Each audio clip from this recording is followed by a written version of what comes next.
What?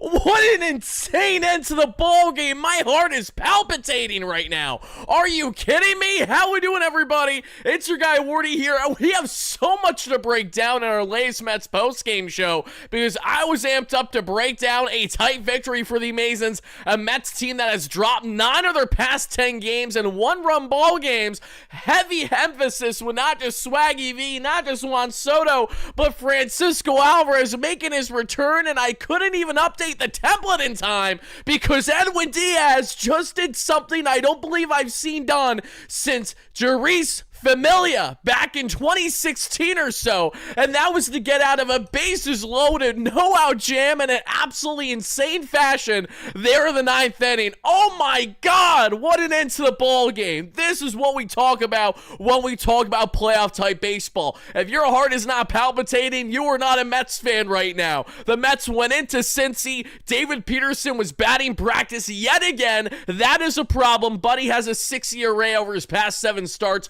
We're going to talk about all the bad there, but the good is headlined by not just the offense in this one. The Mets have done a stellar job. 16 of their past 22 or so games now with at least double-digit hits in the ball game, but it came down to the 9th inning. Edwin Sugar Diaz allows 3 consecutive batters on. He's walking guys. He ain't looking good, and you're saying to yourself, oh my God, you're facing Noelvi Marte, Ellie De La Cruz. It does not matter. He gets out of it. He gets huge punchies back-to-back. He puts on new cleats because he has to somehow, some way, and he goes ahead and gets the job done, shuts the door on the Cincinnati Reds team. But the biggest story of all outside of Edwin Sugar Diaz was the brilliant ball game, the first start in forever for Luis Angel Acuna. Not only had quality hits today that we saw in his at-bats, but had a play that no other second baseman is likely making there for the final out of the ball game to get that throw there to Diaz at first base.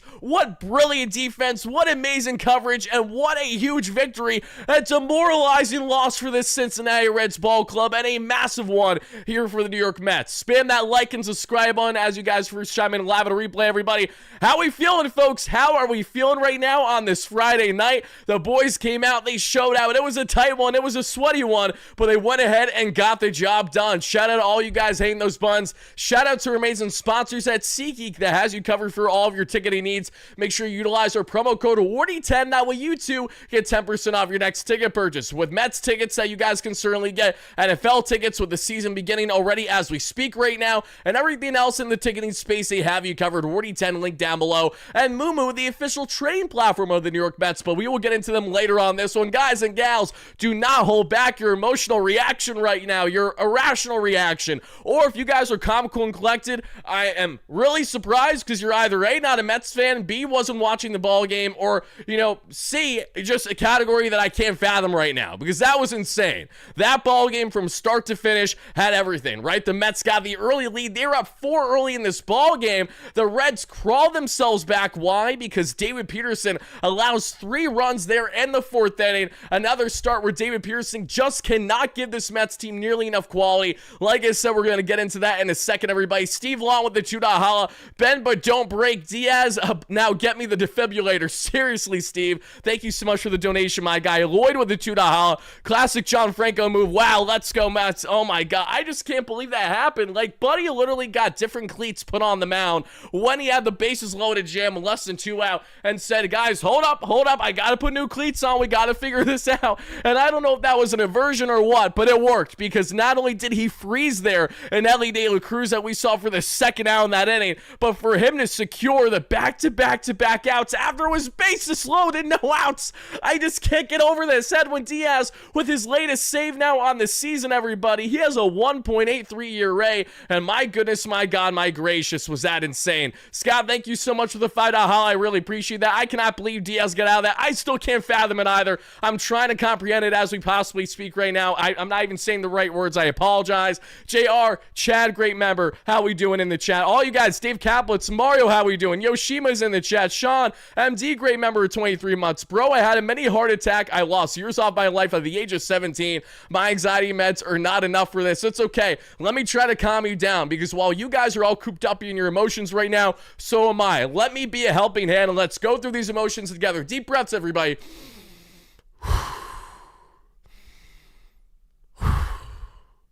That was insane. What a victory for this Mets team, guys. We're going to break down everything that you need to know from this amazing tight ball game. 5-4 victory for the Mets here, game one in Cincy. Shout out to the pitching, because while David Peterson did not have it today, and we're going to break down on a scale 1 to 10 how I'm going to grade David Peterson's final line, and newsflash, it ain't going to be a good one. When he has been as dog water as he has been over the past stretch of games now, it's a problem, because we need Peterson to rely on. Why? Because Kodai Senga just got sent down today, like we assumed in our video that dropped earlier today before it became official. Make sure to check that out in case you guys haven't already. Broke down everything you need to know as to why Senga would be sent down, and he accepted that without a problem, which we really appreciate. But David Peterson, what we don't appreciate is that this man was the best starter in this rotation, arguably for a calendar year plus, from June 2024, coming back from that hip surgery that he had in the previous offseason, and now all the way up to pretty much June 2025. Since then, Peterson has just not been that same pitcher we've been longing for. Now it's a 3.7 ERA on the season. We'll get into him later on in this one, but it comes down to the bullpen. What an amazing job by this Mets bullpen today. Ryan Stanek getting massive outs after he walked a batter there, coming in the mess for David Peterson in the sixth inning. Brooks really showing you exactly why he's the most reliable and most consistent lefty in this bullpen that the Mets have had for multiple years, really since a guy like Jerry Blevins. Because when you think about it, Aaron Loop was an anomaly one-year season. Justin Wilson had some success here, but not to the same degree as Blevins, I would argue. Jerry was here for a couple years. Blevins really feels like the last quality lefty that was here for more than one season that is just constantly a guy that you can rely on almost every single time out there. Brooks Raley, what a stud he continues to be. Tyler Rogers, again, I know he's had some flack so far this year. People don't love how Drew Gilbert is raking right now for the Giants and helping them in their playoff push. I understand that, but let's appreciate what Tyler Rogers can bring to the table right now as he gave the Mets a scoreless eighth inning there. Edwin Diaz shutting the door down, as we mentioned there in the ninth, that we're going to break down more extensively in a second. This is how the ball game ended for the Mets on the hitting end. As I said, that they had themselves another double-digit hit day. They out-hit the Reds 10-9, and that would be the biggest difference maker, as this would be a one-run differential in the ball game. And another game where the Mets are quality when it comes to hitting with runners in scoring position. The craziest thing, though, is that how they hit with runners in scoring position today is actually a lower team batting average than what we've seen them doing pretty much collectively over the past month and a half or so. We're going to get into the Mets' absurd offensive numbers because they've been rolling big time, but they went 3 for 10 in this ball game, meaning that they batted .300 with runners in scoring position and still left 9 on base. Juan Soto secured his 28th stolen bag of the year. It's not a matter of if, but when he becomes one of the first guys in forever to give you a 40-plus home run season, a 30-plus stolen bag, your 100-plus walk, your 100-plus RBI year. What can't Juan Soto do right now for this Mets team? Buddy is batting over 400 with runners in scoring position over his past 23 games and an OPS north of 1,500. Kind of good if you ask me. It's almost like Juan Soto is actually performing as advertised and then some when you look at the stolen bags and his defense, which has not been as much of a liability as what Yankees fans were hoping for heading into the 2025 calendar year. But as we hop back to the main slide here, everybody, let's get to a couple more of these comments, and then let's get on to breaking down this ball game like I mentioned. Thank you so much again, Scott, with that donation from earlier. I still can't get over the fact that that actually happened, that he managed to get out of that the way that he did. We're going to talk a bit about Ryan Helsley as well. There is a great breakdown in regards to Ryan Helsley that I implore you guys to check out in case you guys haven't already, and that is on Trevor May's YouTube channel. Trevor May, a friend of the platform. First ever video we did out on WardyNYM was the first acquisition under Steve Cohen, and that was the signing of Trevor May from the Minnesota Twins. Since then, May has been a friend of the platform. We've had him on in the past, and maybe we'll have him on in the near future. I want to chop it up with him. It's long overdue, and he did a great breakdown today as to what exactly Ryan Helsley is doing wrong, which has led him to tipping his pitches. He gave you an extensive breakdown on YouTube that you guys can check out on his YouTube channel, but we're going to talk more about that in the next day or so here on the platform once I get a chance to watch it in its entirety. I've seen clips of it, and so far it looks great. I think you guys will enjoy that content as well. So we'll talk about Helsley a little bit in this one. Don't you worry, but Ryan Stanek stepped up big time. No doubt about it. The Mets needed a guy like him to get the job done today, everybody. So folks, without further ado, let's go ahead. Let your guy Wardy switch this. Let's switch that. Let's go ahead and move this. And let's go ahead and move that. And let's let it rip as we always do, everybody. After every big victory throughout the course of the 162, we got to let it rip with the one, the only, the official WardyNYM Lobster Edition, Rally Lobster. If you don't know, now you know. We got the Rally Lobster in the platform. We got to break it down, and we got to let it rip with a one and only post-game jingle, baby. How we doing? Friday night here on the WardyNYM platform. Lock in. Ron, graphic, as always, because I've been tending to do that lately. I'm getting too giddy for this one. Where are you, Jingle? I know you're not far. Bam, let's do this thing.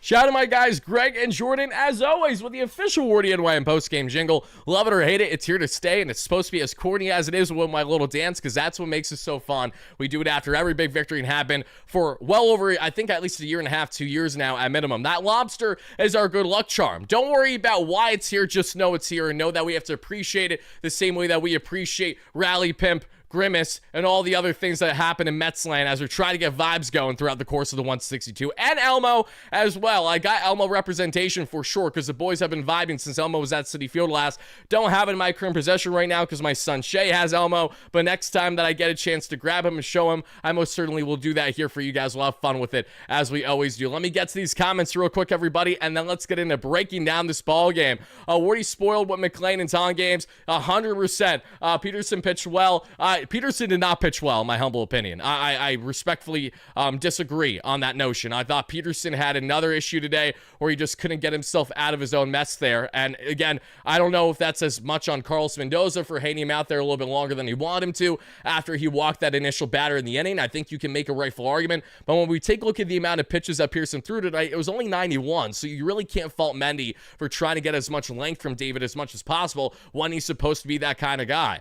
Peterson was hit pretty hard. I 100% agree with that, Camp. I did not think that he had an overly encouraging start. I think that in the grand scheme of things, it could have been worse. He gave up half the earned runs that he gave up his previous start and won over double the innings that he did from his previous start. So that's a plus. But when the bar is as low as 8 earned runs across 2 innings, you know, anything and everything feels like it's going to be a little bit better than what we got to this point. Let me get to these comments real quick, though. Dave, thank you so much for the $5 holla. Thought Diaz would give me a heart attack. Yeah, that was absolutely insane. I still can't get over the fact that Edwin not only put the Mets in that mess initially, I was getting everything prepared for the Mets to get walked off. I had the thumbnail ready for the victory, and then I got everything set for the loss. And I had Diaz kind of looking in shock, and I was just mentally prepared for it. I didn't want it to happen, but I knew I had to be ready to go and hop on live right away for no matter the outcome of this ball game. But then you see Diaz work himself back in the count a bit. And then he gets that first strikeout. And that first strikeout set the tone. And there is one thing about Edwin Diaz that you cannot deny. What has separated himself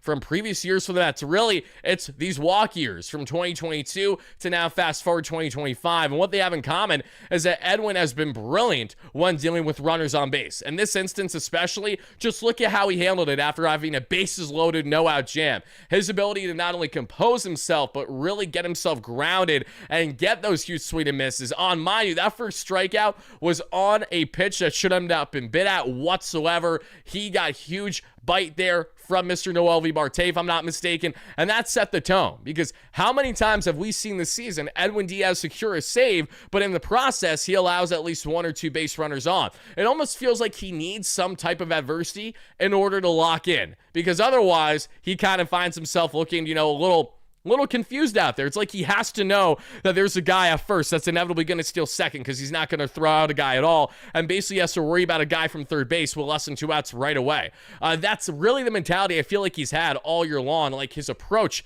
has been so good in handling these levered spots, and to see him do what he did today, my biggest takeaway is not only the great defense by Luis Angel Acuna in that final play, just looking like an absolute beauty there that we saw in that infield towards the first base side, but more than anything, it's Diaz showing his ability to be composed and to handle the high-pressure moments. And we're going to need that more and more as every game is more important than the last for this Mets team. Because as we take a look now at the wildcard standings, the Mets just gained another full game on the Cincinnati Reds, everybody. And because of that, the Reds have been pushed back yet another spot in the standings. Arizona has a tiebreaker on them right now. They're both 70-71, 6 games back. The Giants are 4.5 games back right now. We'll see how they fare in their latest ball game. I don't know if they finish yet today in regards to San Fran. But what I do know is that what we have been seeing with the Reds is them losing a lot of tight ball games. They've had the offense, but their pitching just has not gotten the job done. The Blue Jays exposed them in Cincy, and now the Mets thankfully were able to expose them here in game 1 of this one. Actually insane. So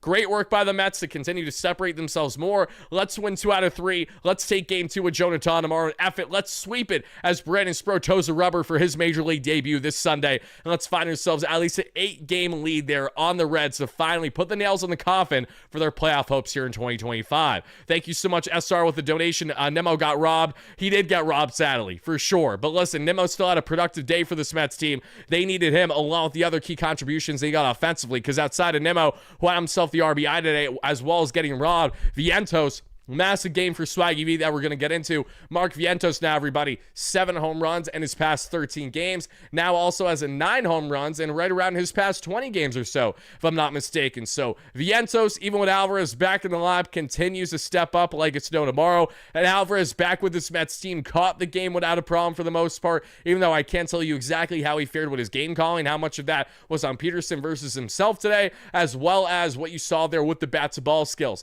Alvarez has 2 broken fingers, basically. He has a broken left pinky as well as a partially torn UCL, that sprain that needs surgery this offseason. And he said it himself. He doesn't even think about it. He's just focused on one thing, and that is playing for this Mets team and winning right now. Pain comes second, basically. It's not even a priority to him. Talk about a bulldog. I'm ready to run through a brick wall and then some for this man, the same way that Ryan Stanek looked like he was ready to run through a brick wall after getting through that scroll 6th inning or so. So, folks, without further ado, let's go ahead and let's recap what was an absolutely insane victory for this Mets team, everybody. And then we're going to get into more on the pitching performances, more on key numbers that you guys should know from the key takeaways from today's game, and everything in between. Thank you guys kindly for hitting that like and subscribe button on your way in. We got 500 people in here, guys. Half you guys can hit that like button. Help us get to 250 plus likes for live and recurring viewers. Thank you so much for that. A couple subs away now from 35,000, and we're giving away a jersey to one lucky subscriber on the platform once we hit that latest plateau here. So thank you guys kindly for helping us reach that latest milestone.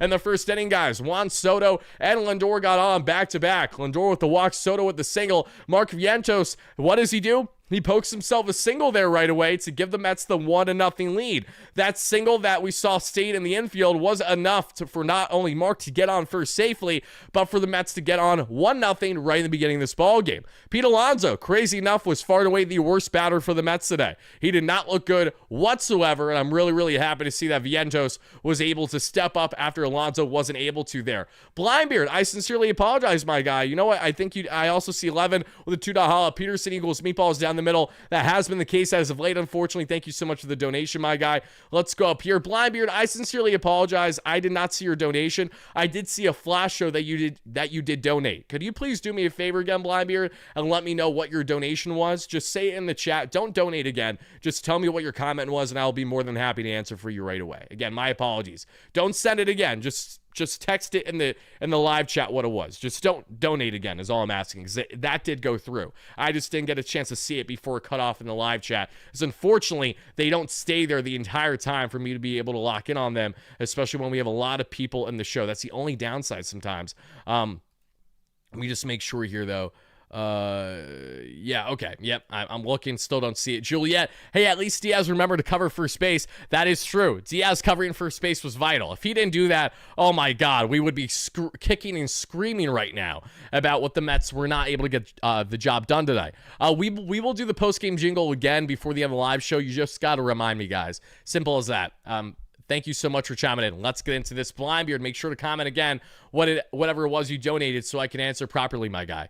As we continue on, Vientos makes a 1-0. Brandon Hemo with a big sack fly, in which it was robbed for sure by TJ Friedel. Would have loved to see that be a bomb or at least, a double. Instead, it's a sack fly, but that makes it an early 2-0 New York Mets lead. As we continue on from here, everybody, I do want to hear from you guys, not only your biggest takeaways from tonight's 5-4 victory, but on a scale of 1 to 10, how stressful was that victory for you personally? I'm really curious for our live and replay viewers, where you guys stand on the stress meter after having your heart palpitations more than likely after how that ball game concluded. As we continue from there, Starling Marte, star-studded Starling that is, makes it a 3-0 ball game. Why? Because Marte sees Noelvi Marte and no relation in right field, and he goes on his way to say, let's poke an opposite field single and make it a 3-0 Mets lead. Star-studded Starling does exactly that, and the Mets are quickly up 3-0 in this ball game, as we saw there in the third. Great early start for this Mets team. Their offense, as we have noted plenty,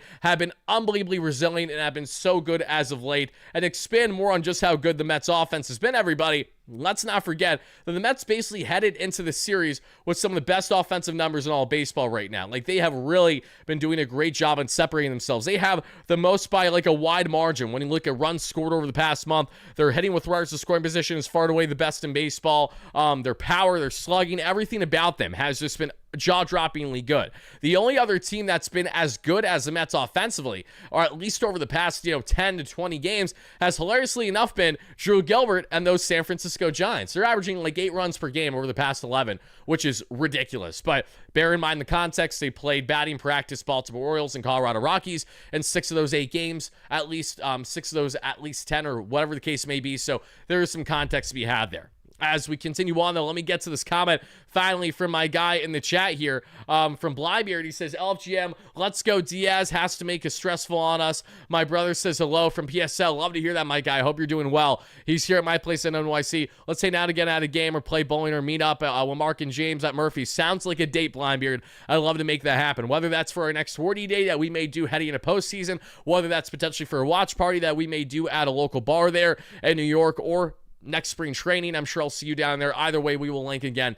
Thank you so much again for attending, you and your wifey there at Wardy Day, along with spring training earlier this year at Duffy's. You were an absolute G, such a great supporter. For those that don't know Blindbeard, he goes out of his way to attend and really appreciate all the great talking heads in the Mets community. Not only myself, he mentioned Mark and James, 2 of my closest friends here in the Mets community. Not, necessarily, I have a bunch of close friends in the Mets community, but they're up there. They've been that way for a long period of time now. Enrique says, I had to make blood pressure pills that ain't. Holy shit. Does it have to be a stroke every game with these guys? Seriously. As of late, especially because the Mets have been horrendous in one-run ball games. But as we get to the bottom of the first, everybody, we would see a clean inning of work there for David Peterson. He works around an Ellie De La Cruz single. And the second, Francisco Alvarez, speaking of the devil with the single, he goes opposite field. Alvarez with a little chopper. We'll take it. Alvarez's first hit back with this Mets team. And man, is it just so fantastic to see this man return. That's why Alvy is back is a big deal that we have on the template down below, because Francisco Alvarez is so vital to this Mets team.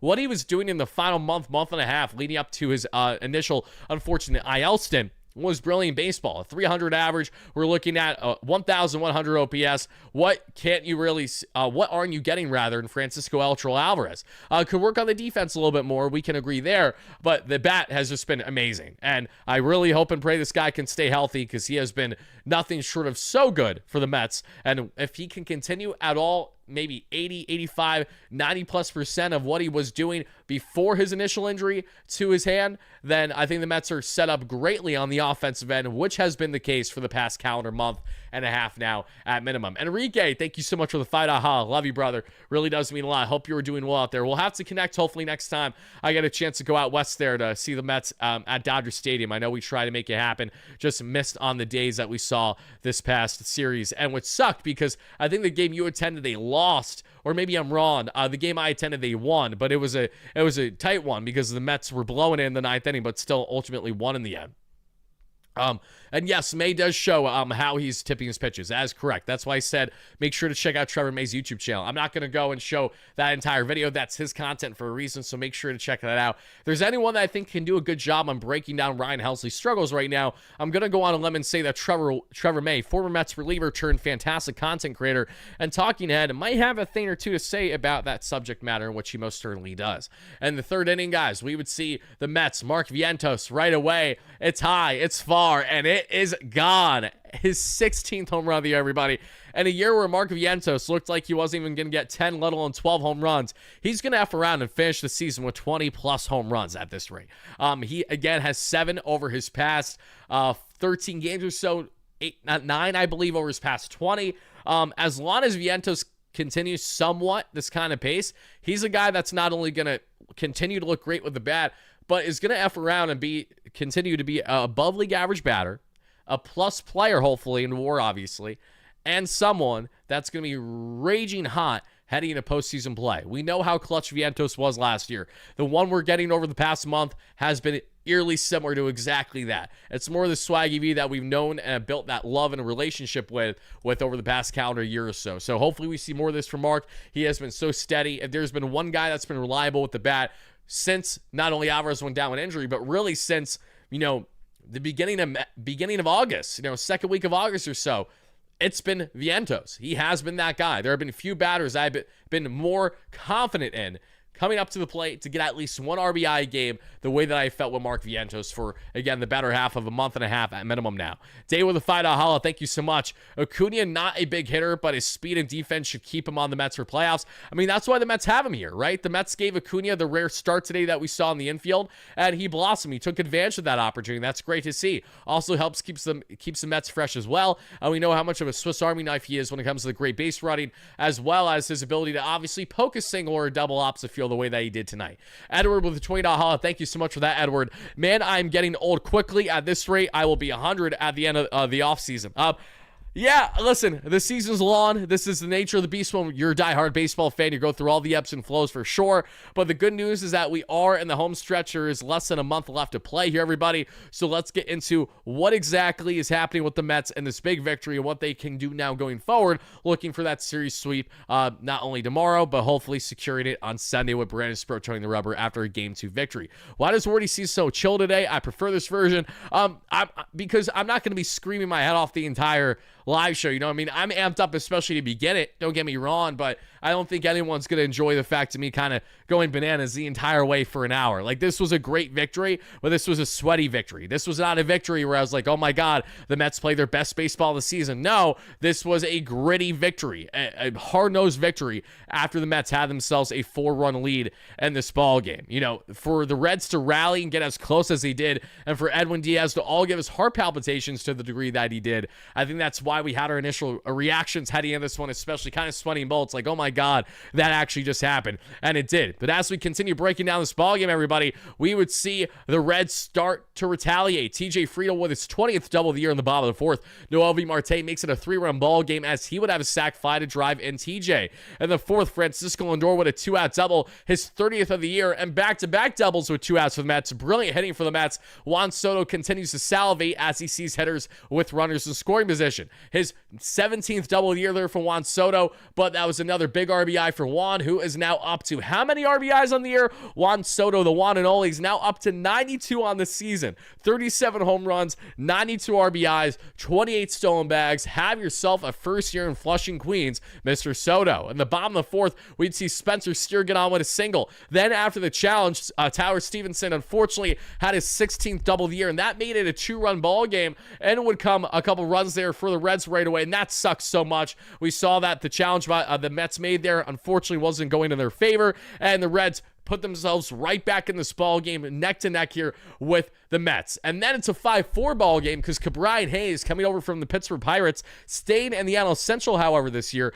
We would see him get a sac fly to make it a 1-run ball game. But Matt McLain was strikeout swinging, a massive strikeout by David Peterson there. And this was a huge one because McLain, how the at-bat started, mind you, the first 2 pitches we saw were called strike, then it was back-to-back balls, and the third pitch was a clear strike bottom zone on the slider. It was painted, but Helen Keller, that being the umpire, just was not going to make the call. Instead, we get to that swinging strike there on the four-seam up high that McLean just should have took for ball 4, and that was massive because that ended the inning and ended the pain there for David Peterson, who gets through the 4th.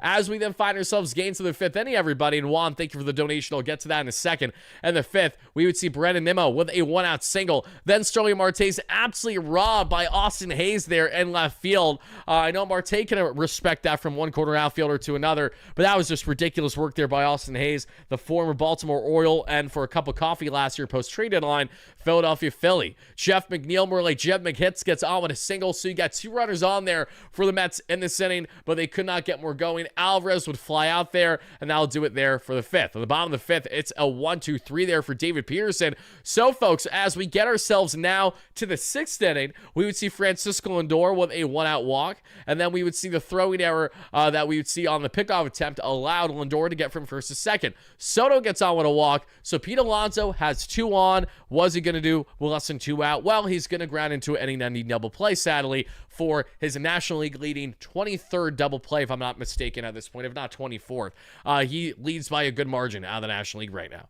Miguel Andujar, who continues to look brilliant, really over the past couple seasons, from his time with the A's, his little cup of coffee there with the Pirates. He's been all over the place, but he's had success with the bat, and he's been doing that now with the Reds, as he gets a leadoff single there against David Pearson, begin the inning. And after that leadoff single, we would see after Austin Hayes' strikeout, Spencer Steer gets on with the walk. And listen, after that leadoff single given up by David Pearson, in my opinion, I didn't hate the idea of taking him out just because we know how quickly he can crumble in one inning. At the same time, I know that he didn't have a lot of pitches thrown yet, so I don't know exactly how much I can fault Carlos Mendoza, in that kind of situation when he'd be having to tax the bullpen, fairly early on again when you're not getting more than 5 innings from David Pearson. So I understood Mendy's thought process behind keeping him in there. It just came back to bite, unfortunately, and this is why it's a results-oriented business. Sometimes it's going to work, and other times it isn't. Juan told everyone trading Swaggy V would be bad, and you are correct, my guy. Dave with the $5 Holland. Juan, thank you so much for the donation as always. Mets should claim Alexis Diaz on waivers.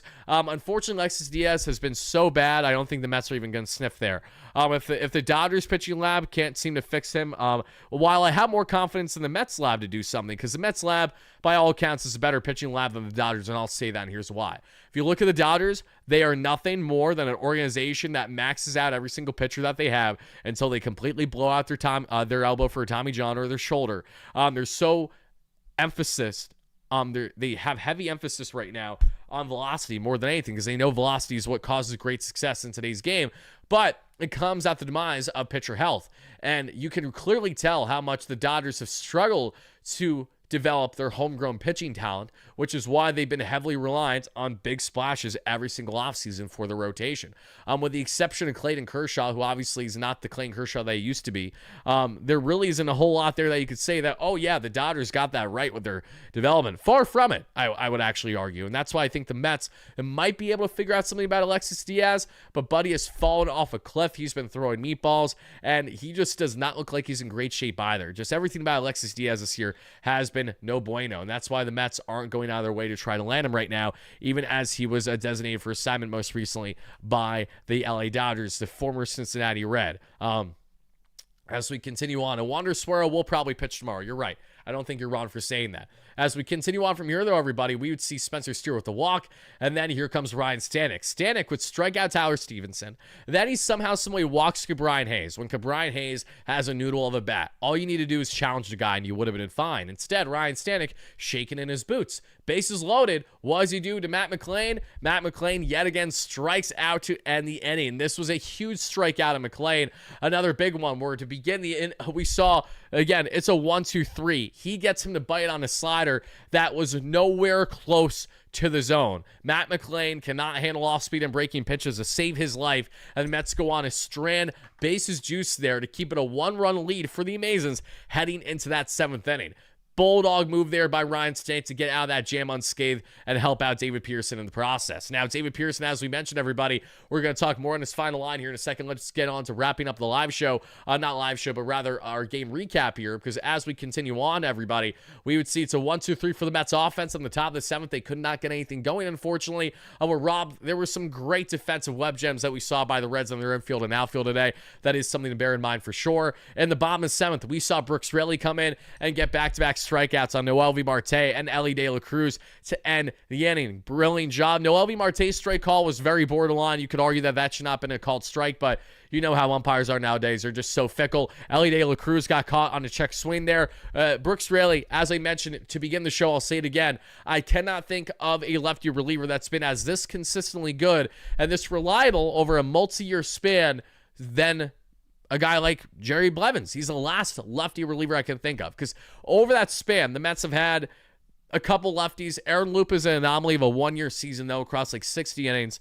Then you have Justin Wilson, who had his flashes with the Mets, obviously, in the late 2010s as well. He wasn't terrible always. But outside of that, Danny Young, really, AJ Minter for like a week, nothing. They really have not had a guy stable there for more than one season since Jerry Blevins, which is kind of crazy. Shout out to you, Jerry.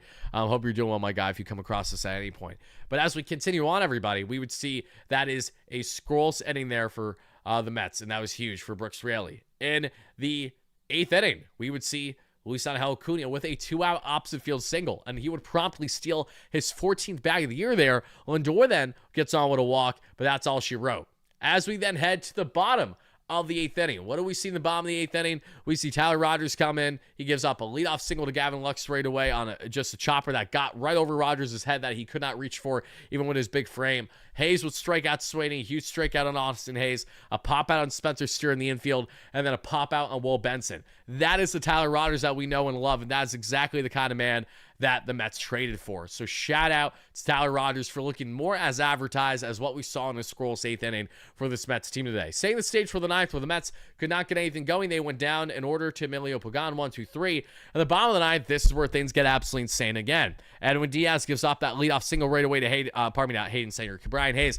And when that happened, I wasn't shaking my boots or anything. I said to myself, okay, let's see how he works around this. McClain then gets on with a walk. That pissed me off. When McClain got on with a walk, I said to myself, oh my God, we're going to get walked off, aren't we? Like, that's actually going to happen.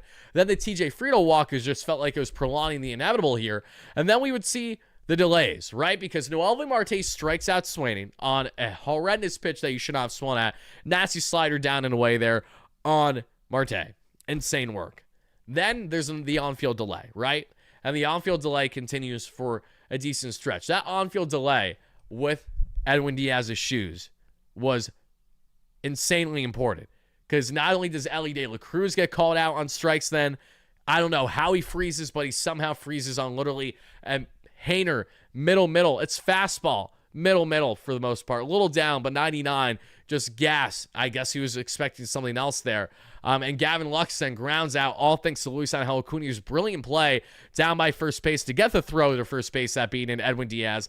And the Mets go on to win this one, everybody, by a final score of 5-4. Mario, thank you so much for the $5 holla. I appreciate that, my guy. Me, my mom, and sister all had heart attacks. I think I lost a bit of my lifespan. Yeah, I don't blame you. I'm sure I did as well. Again, we were all shaking in our boots there. I'm still kind of trying to catch my breath from it all, because that was just insane. Like, that could have went either way, but when Diaz got the second out, I was like, oh, please don't blue balls us. Please don't mess with us. Please don't fool us to think that we're going to secure this one, and then we still blow it in an even more dramatic fashion. But he got the job done. Fantastic work by Edwin Diaz to get out of his own mess unscathed, even though it costed some of the years off of our lives. But with that being said, everybody, let's get into now not only how David Peterson performed or lacked thereof today, what we need to know about his arsenal, this Mets bullpen, what I love so much about it, this Mets offense, a bit more what you need to know there, and everything else in between in Mets land. But first, let's hear a quick word from our amazing sponsor that you guys know plenty with that QR code right there, that being at Moomoo, the official trading platform of the New York Mets. Folks, have you been seeing that big orange bowl that's making Mondays at Citi Field way more exciting?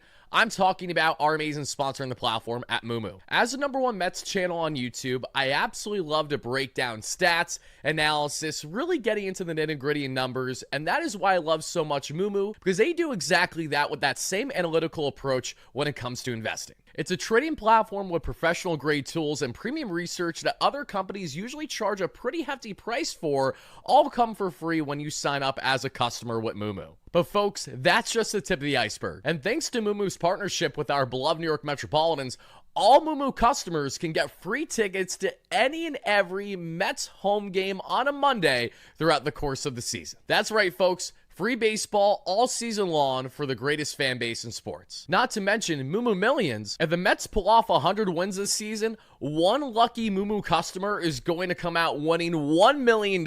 And what's nuts about this is that Moomoo has already given away $10,000 when the Mets hit first 25 wins this season, as well as $20,000 when they hit the 50-win mark. And when the Mets inevitably hit 75 wins, they're giving away $30,000. But as much as they love baseball, Moomoo's number one priority is jump-starting your investing journey, which is why they're giving the WardyNYM community up to $1,000 in NVIDIA stock just for making a qualified deposit and becoming a Moomoo customer. So folks, what are you waiting for? Head to start.moomoo.com/Wardy, scan the QR code, or click the link in the description to join the Moomoo community. Now, let's get back to our Mets.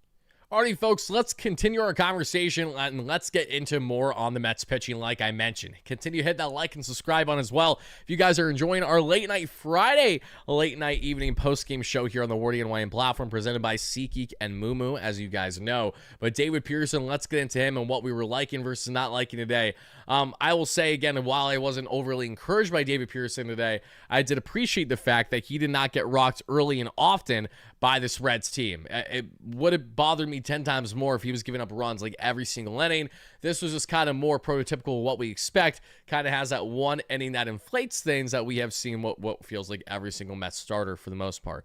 The sinker for his arsenal, 30% of the time that he threw tonight, topped out 93, sat 91, and was 2,200 on the spin rate. The changeup at 25% of the arsenal, topped out 87, sat 85, and sat right around 16 to 1,700 on the spin rate. The curveball at 20% of the arsenal, topped out 82, sat 78, and was right around 2,400 on the spin there. A four-seam fastball, 14% of the arsenal, topped out 93, sat 92, was right around 2,200 on the spin rate. And the slider that we saw at 11% of the arsenal there, topped out 86, sat right around 85, and also sat right around 24 to 2,500 there on the spin rate. I am going to give David Peterson today a final line grade of a 5 out of 10. I really wasn't overly happy with Peterson today. That final inning, that big inflated inning that he had there, really did bother me, mainly just because we have been dying to get David Peterson of similarity to what he has been for over a year-long span for this Mets team. And to not get that is frustrating when the Mets have such little other options right now. It's very discouraging, if I'm being completely honest with you. It's concerning, rather. Even after a big victory like this, let's not forget, the greater picture here, and that is that the Mets have glaring issues with their rotation right now that continues to feel like it's mounting. That's why we're so excited yet cautiously optimistic and not wanting to put all of our chips too much in one basket, even though we're kind of doing that right now, and our faith and optimism in Brandon Sproat, Jonathan, Noah McLean, the kiddos, to kind of get the job done continued, with Clay Holmes being a 5-and-dive starter. Sean Manaea looking like he should be shut down. Kodai Senga was just sent down for a minor league stint in which he will be there for at minimum 2 starts, if not more. There's just a lot of problems with this rotation. Then you add in David Peterson, who across his past 7 starts has a 6.6 ERA. Across his past 13 starts has right around a 5+ ERA. So there is a rightful level of concern with not just one starter, but multiple veterans that are supposed to be the guys for this team. And that's why David Stearns, rather, when Stearns spoke to the media pregame today, he did make it known that, as we continue on, because we're on a series-by-series basis to really evaluate the rotation at the moment, that as we continue on, that, sure, and in response to, will the Mets consider piggybacking starters at any point? That very well can happen. And as we know, as we get into the wild card, should the Mets crack playoffs in the wild card, there's a great reality where if they have, say, Noah McLean, Jonathan, David Peterson as your 1, 2, 3 starters, that all of them are piggybacked by another Mets starter. Whether that's Clay Holmes, whether that's Sean Manaea, whether that is Kodai Senga, whether that is Tyler McGill. They will have options there, and I think that is a good thing for sure. Yes, Dylan Ross, Lambert, and Guzman are all intriguing arms that they're got for sure. Orlana falls in that category as well, even though he hasn't transitioned too well to AAA yet. Yeah, there are a lot of very exciting arms on the farm right now, but Dylan Ross had himself another brilliant outing for AAA Syracuse. I know we would all love to see Dylan Ross get the call. The reason why it's probably not going to happen right now, though, is that I don't think the Mets are going to burn the first year of Dylan Ross's contract for a small sample size for a guy that isn't even actively on the 40-man right now.